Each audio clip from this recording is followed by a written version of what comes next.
বিচ্ছেদের সিদ্ধান্ত নিয়েছেন চিত্রনায়িকা মাহিয়া মাহি ও তার স্বামী রাকিব সরকার। এর মধ্যে তারা আলাদা থাকা শুরু করেছেন। বিষয়টি নিজেই আজ রাত এক ভিডিও বার্তায় জানিয়েছেন মাহিয়া মাহি এই ভিডিওতে কি বলেছেন সেই ভিডিওর ক্লিপস এক নজরে দেখে নিন।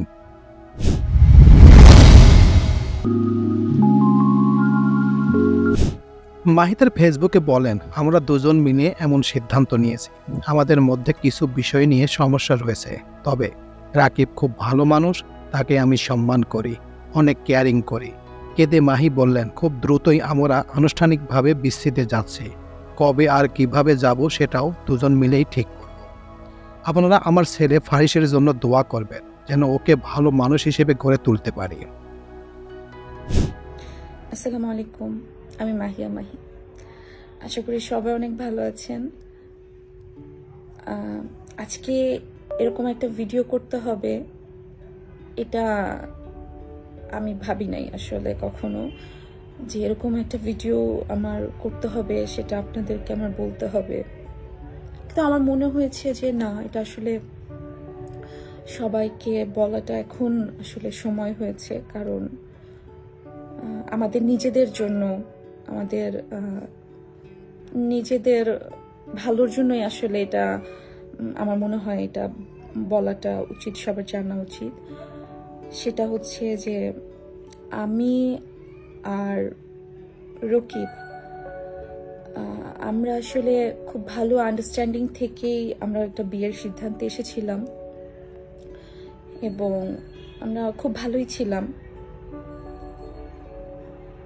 জীবনের একটা পর্যায়ে এসে মনে হয়েছে যে আমরা আসলে দুইজন দুজনের জন্য আসলে না। এবং সে খুব ভালো একজন মানুষ, খুবই পরোপকারী একজন মানুষ, খুবই কেয়ারিং একজন মানুষ। এই পর্যন্ত যতগুলো দিন তার সাথে আমি কাটিয়েছি, সে আমার অনেক যত্ন নিয়েছে, আমার অনেক টেক কেয়ার করেছে, আমার ফুল ফ্যামিলির অনেক মানুষকে সম্মান করেছে, যে কোনো প্রয়োজনে সে পাশে দাঁড়িয়েছে। সবসময় সে আমাকে একটা ছাতার মতন করে আগলে রেখেছিল। কিন্তু ওই যে বললাম না, যে একটা ছাদের নিচে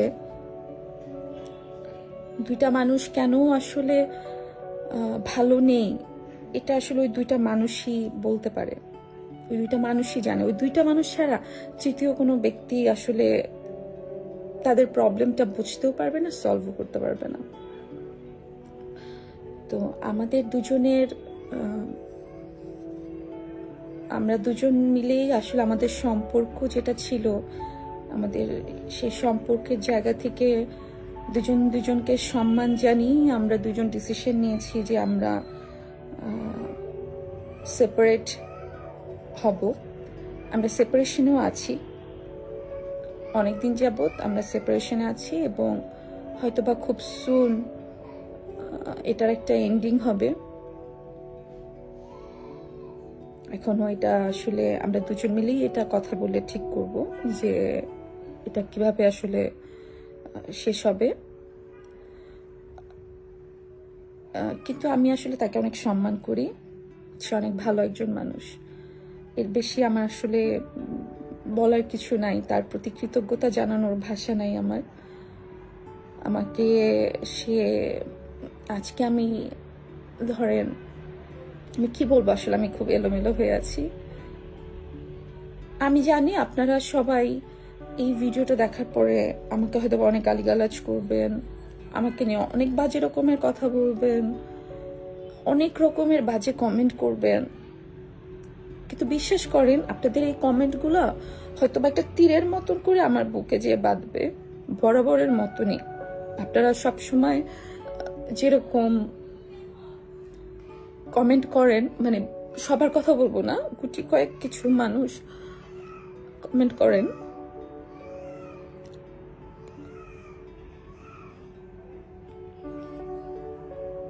কষ্ট হয়, কিন্তু আসলে কিছু বলি না, আমি কখনো রিপ্লাই করি না। কারণ আমার কাছে মনে হয় যে আমি কি বলবো। তো আপনারা অনেক কমেন্ট করবেন, অনেক কিছু হয়তো বাজে কথা লিখবেন, কিন্তু লিখেন না। আমি কষ্ট পাই, আমার পরিবারের মানুষ কষ্ট পায়। আর আমার যে ছোট বাবুটা, আমার ফারিস, আমার কলিজার টুকরা, ওকে নিয়েও যখন আপনারা অনেক উল্টাপাল্টা কথা লেখেন, আমি ছাড়া আমার ছবি ছাড়া আমি ফারিসের ছবি যখন আপলোড করি বা বিভিন্ন ছোট ছোট মেমোরিজ ভিডিওগুলো আপলোড করি, আপনারা অনেক রকমের অনেককে বাজে কথা লেখেন। ছোট বাচ্চাটাকে ও হয়তো বোঝে না, কিন্তু ওর মা হিসেবে আমার বুকটা ফেটে যায়। ও তো ফেরেশতা, ওকে নিয়ে লিখেন না কোনো কিছু। কোনো বাচ্চাকে নিয়ে আপনারা, কোনো বাচ্চা সে হোক যেমনই দেখতে, যেমন হোক, কথা হাত থাকুক, হাত না থাকুক, পা না থাকুক, সে একজন ফেরেশতা। এই বাচ্চাদেরকে নিয়ে কিছু লিখেন না। যতটুকু পারবেন আলহামদুলিল্লাহ মাশাআল্লাহ লিখবেন, অথবা ওর জন্য দোয়া করবেন। ছোট ছোট ভিডিওগুলো আপলোড কেন করি জানেন? এগুলো মেমোরিজ, প্রত্যেক বছর মেমোরিজ আসবে, দেখবো।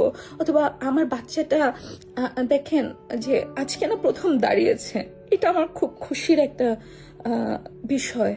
এই বিষয় এটা না আমি আমার যারা আমাকে যারা পছন্দ করে অথবা আমাকে যারা ফলো করে, আমি সবার সাথে শেয়ার করতে চাই সেই আনন্দগুলো। সেজন্যই আসলে এটা দেওয়া।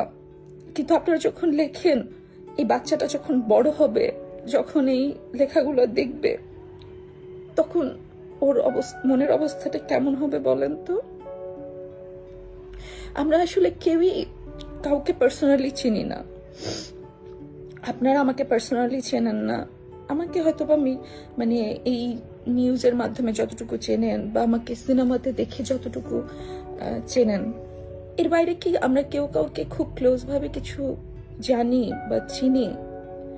কার সংসার কেন ভাঙে, কে কেন তার হাজবেন্ডের সাথে থাকতে পারলো না, বা তার হাজবেন্ড কেন তাকে সহ্য করতে পারছে না, অথবা তার ওয়াইফটা মানে কেন তার হাজবেন্ডকে সহ্য করতে পারছে না, অথবা দুইজন কেন ভালো নাই, অথবা দুইজনের মধ্যে কি এমন ঝামেলা হয়েছে, এগুলো তো আসলে আমরা সোশ্যাল মিডিয়া থেকে বুঝবো না, তাই না? তো আমরা কাউকে নিয়ে জাজ না করি। আমি শুধু আপনাদের সবাইকে, আমার এক হাতে ফোন ধরে রাখছি, তো আমি সবাইকে হাতটা জোর করে আমি সবাইকে অনুরোধ জানাচ্ছি যে আমার আর ফারিসের জন্য আপনারা দোয়া করবেন। আমি আমার ফারিসটাকে নিয়ে যাতে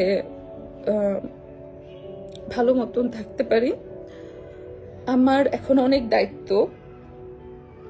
এই 2টা বছর আসলে কোনো কাজ করি নাই, কোনো রকমের আমার প্রফেশন থেকে আমি আসলে মোটামুটি অনেক দূরে। তো আমি নতুন করে কাজ শুরু করব ইনশাল্লাহ। আমার লাইফে এখন অনেক যুদ্ধ। আমার বাচ্চাটার, ও বড় হবে, ওর জন্য আমার অনেক কিছু করার আছে। তো সবাই দোয়া করবেন আমি যাতে ফারিসকে নিয়ে আমার চলার পথটা মসৃণ হয়।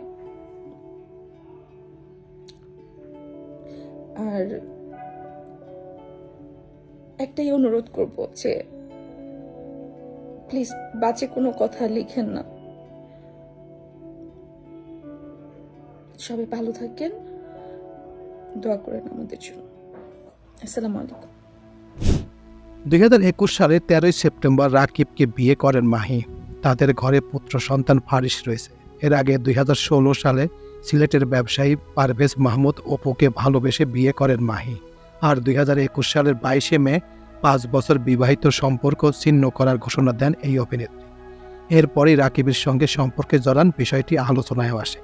এছাড়াও মাহি তার ব্যক্তিগত লাইফে জামালপুরের এমপি মুরাদের সঙ্গে তার ব্যক্তিগত অনেক ঘটনা ঘটেছে, সেগুলো নিয়েও অনেক সময় আলোচনা সমালোচিত হয়েছে। এছাড়া এমপি পদে দাঁড়িয়েছেন, সেখানে মাত্র 8,000-9,000 ভোট পেয়েছে, সেটা নিয়েও সমালোচিত হয়েছে। এছাড়াও মাহি তার ব্যক্তিগত অনেক কাজ নিয়ে সবসময় সরব থাকেন সোশ্যাল মিডিয়ায়। এই কারণে কমেন্ট বক্সে অনেক খারাপ বাজে অনেক কিছু মন্তব্য আসে।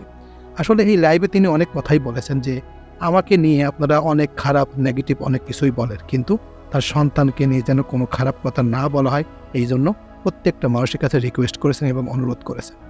আসলে একটা মানুষের ব্যক্তিগত লাইফে অনেক কিছুই ঘটতে পারে, সেটা আমরা সোশ্যাল মিডিয়ার উপর নির্ভর করে একজন মানুষকে খারাপ বলে অভ্যাস না দেওয়াই উচিত, কারণ কার ভিতরে কি আছে সে একমাত্র সেই জানে।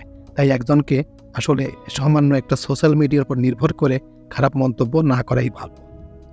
অনেক গুরুত্বপূর্ণ কথা বলেছেন এই ভিডিওতে। ভিডিওটি শুনে আমার কাছে খুবই ভালো লাগলো যে আসলে একটা মানুষের অনেক কিছুই করতে পারে, তাই আজে বাজে কথা না বলাই ভালো।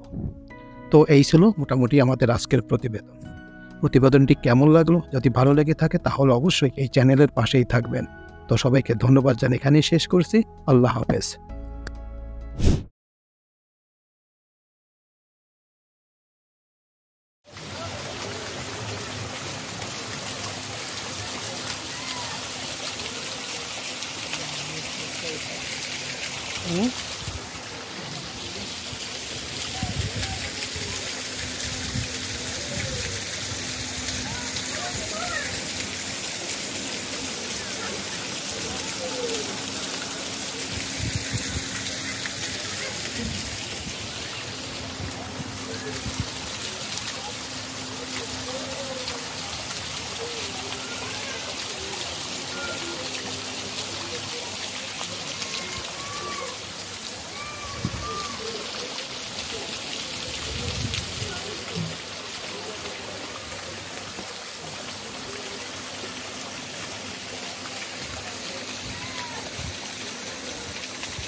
হুম